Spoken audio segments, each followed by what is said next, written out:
अब हम लोग एवरेज वेलोसिटी और एवरेज स्पीड की बात करेंगे।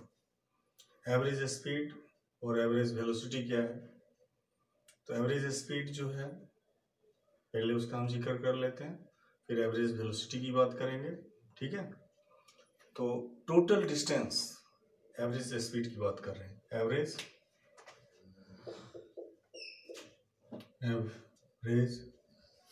एवरेज स्पीड, इसमें जो है आपको कोई मूविंग बॉडी होगा, उस मूविंग बॉडी में टोटल डिस्टेंस जो कवर किया जाएगा यानी ट्रेवल किया जाएगा, और उसमें जो समय लगेगा उससे हम डिवाइड करते हैं, और दोनों के डिवाइड से जो हमारे पास आता है उसका यूनिट टर्म, उसी को हम लोग एवरेज वेलोसिटी बोलते हैं। ठीक है, तो total distance covered by moving body divided by total time is called average speed. Total distance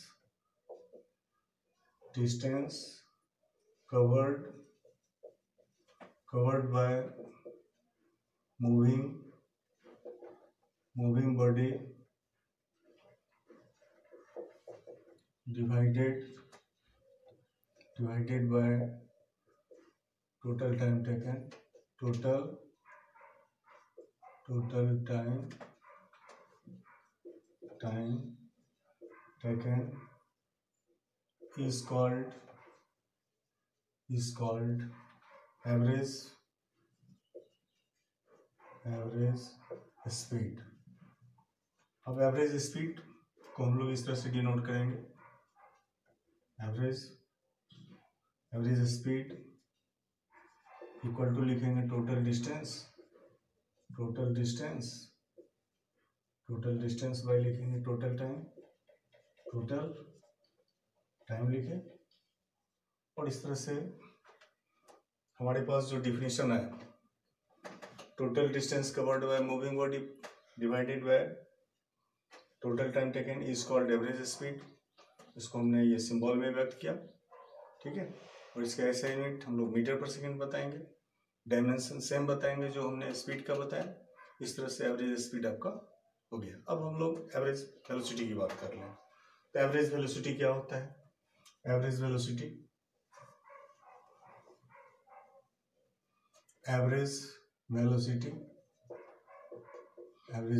की बात करेंगे। तो एवरेज वेलोसिटी में अब इसका हम लोग जिक्र करेंगे। तो ये जो है डिस्प्लेसमेंट से जुड़ा होता है।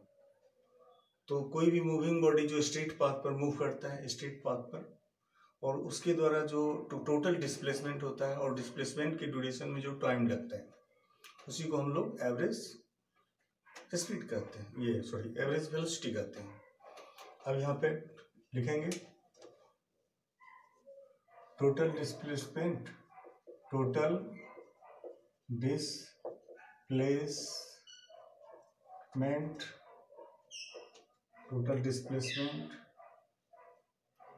Time total distance covered by moving body divided by total time taken is called average velocity, is called average velocity। ठीक है, और it is denoted by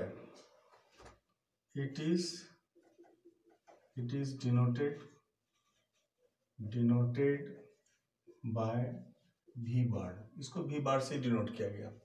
और हम लोग इसके लिए एक एवरेज वेलोसिटी की जब बात करते हैं तो उसमें हम इमेजिन कर लेते हैं कि जब कोई स्ट्रेट पाथ पर मूविंग बॉडी मूव कर रहा है तो उसका इनिशियल वेलोसिटी u लेते हैं और फाइनल वेलोसिटी को v से डिनोट करते हैं, और इसके आधार पर हम लोग average velocity v bar equal to बताते हैं u प्लस v/2, क्योंकि एवरेज वेलोसिटी में u और v दो से दो टर्म है, इसलिए हम 2 से डिवाइड कर दिए, और इस तरह से v bar equal to u plus v/2 2 आ गया, जो हमारे लिए एवरेज वेलोसिटी की बात है। और एवरेज वेलोसिटी का भी हम लोग यूनिट जो बताएंगे वो मीटर पर सेकेंड बताएंगे, और डायमेंशन भी क्या बताएंगे, सेम जो हमने आपको वेलोसिटी में बताया।